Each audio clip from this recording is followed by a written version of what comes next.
Here with Brody McKinley of Harlan Wrestling. Brody, the champion today at 138 pounds. Just kind of give me your overall thoughts on this tournament today. It was pretty hard. I mean, the kids I wrestled were good, and I just fought through it and got to the end. Yeah, talk about that finals match. Just kind of walk me through that match, what you were able to do.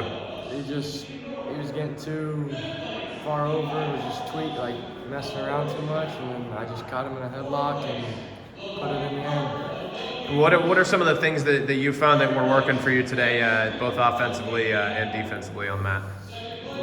Probably my cradle and just getting off the bottom. And talk about, lastly, just talk about kind of the confidence that this gives you moving forward. Obviously, the Christmas break coming up, but the season really ramps up after January. So what does this do for your confidence? Goes good. Makes you go up. Feel like I'm going to get more of these. Absolutely. And lastly, Brody, you guys had a pretty solid showing today as a team, getting third, had quite a few finalists. How is this as a team? How does this feel? Pretty good. That's what Coach likes to see. And we like that he's happy. All right, Brody, thanks for the time. Appreciate it. Tate Mayberry of Glenwood Wrestling. Tate, the champion today at 152 pounds. First of all, just kind of give me your overall thoughts on this tournament for you. You know, this is a new tournament. Last year we only had about 8 to 10 teams here. We almost doubled the size of it, got some little stiffer competition, so it's a good one to get some good solid matches in right before going into Christmas break. Yeah, talk about that finals match for you. A 16-9 win. It was a pretty crazy match, back and forth. Just talk about it. Yeah, the kid from Carlisle, he's a tough, strong kid. He qualified last year at 45, I believe, in 3A. I knew going into the match it was going to be a dogfight, but there was just some scramble situations I won, and it's a good match to get under my belt. Absolutely. So Tate, you're on quite a hot streak right now. You're able to make the finals at the Constables Classic last week, picked up a few wins during the week, and then this today. Just talk about what has it been that you've been able to put these ones together. It's really my mentality. Talking with my coaches from last year, we knew that if I could stop giving up my arms and getting turned, I could put myself in a lot of positions to win more matches and get closer ones. Just take care of business more often, and that's what I've been doing. And lastly, Tate, what does this do for your confidence? Obviously, it's a big win for you, and it's another big win, and you're just on a roll right now. So just tell me, moving forward, how it feels. It's a big booster. My whole life, I've kind of had tough draws at tournaments. It's kind of a joke in our family that every tournament I go to, I have to wrestle a number 1 ranked kid in the state. So now it's my senior year. It's finally good to start getting some good draws and start winning some tournaments. All right, Tate, congratulations. Thanks for the time. Yeah. Here with CJ Carter of Glenwood Wrestling. CJ, the champion today at 195 pounds, a 3-2 win over Zane Bendorf there in the final. The third installment of your saga there. Just walk me through that match, CJ. It was a heck of a match. Yeah, it was a good match. Zane's pretty strong, so mostly I was working on trying to get my takedowns up, but my top work really came down to my top work. I think that's where I succeeded the most in that match. So. You'd lost to Bendorf 2 times already this year. Was there a game plan coming in, and did you tweak some things? Did you change anything coming into this third time? Yeah, I feel like my confidence wasn't as high as it is now.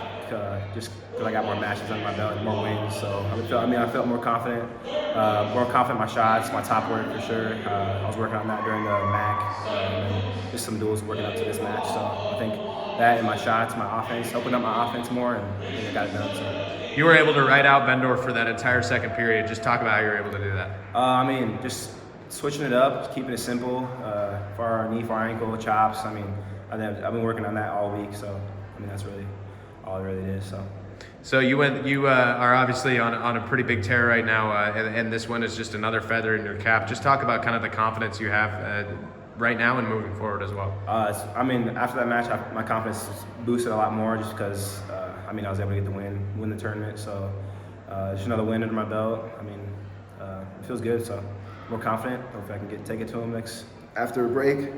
Yeah, absolutely. Yeah. So just talk about, lastly, just moving forward, the Christmas break obviously coming up here pretty soon. Just kind of talk about what you're going to work on over that break, getting ready for January when the season really starts to ramp up. Definitely recover. My body's taking quite a toll already. Just already halfway through. Just recovering, getting my strength back up, and just trying to perfect my moves, perfect my offense, and my top work again. So, yep. All right, thanks, CJ. Congrats. Here with Court Watkins of Maryville Wrestling. Court, the champion today at 285, the heavyweight. Court, just tell me, just talk about this tournament for you. How'd it go? It went really well. I was able to come out and pin my first kid, and then go all 3 rounds with my second, and then be able to pin the kid in the championship. I mean, this tournament was full of a lot of good teams and a lot of good wrestlers. I mean, to be able to come out here and take first feels really good. Talk about that semifinal match, a really close decision there. Just walk me through that match for. I mean, it was good. At the beginning, him and me, we both tied up, and super strong kid, super athletic, and I was on the defense. I'm not gonna lie, most of the time, and to be able to get a takedown into the first period and be up 2-0, and to be able to, sustain that lead, and when he came back and tied it up, for me to be able to get that reversal and be able to pull out the win feels really good.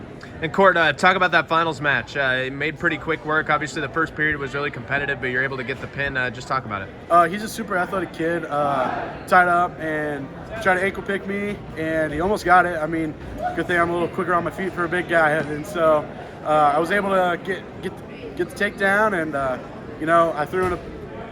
tried to throw a butcher, and it got called. Probably should have been called illegal, but to be able to go into the second period, knowing what I needed to do on top, and to keep him down and be able to get him turned and pin him feels really well. Talk about you're 14-1 now on the season. You're just kind of rolling right now. Just talk about what this tournament does for your confidence moving forward. I mean, it boosted a lot. It shows me that I can come out here and compete with all types of different wrestlers, big, small, fast. And so to be able to come out here, show off what I can do, feels really good. Yeah, and how's it feel to come north of the border to come up to Iowa and get a win? It feels good. I mean, lots and lots of great wrestlers up here, and so to be able to come up here and show off what I can do and be able to compete with all these kids up here, it feels good. Lastly, Court, the Christmas break's coming up. The season really ramps up afterwards. So just talk about what are kind of your goals for the rest of this year? To just continue to wrestle with like I do, and to be able to continue to show off what I can do and how good I really can be, and go to state and place. And I came up short last year, and so that leaves a rotten taste in my mouth. So I need to get that out and eat good. All right, Court, thanks so much for the time. Appreciate it. Congrats. Thank you.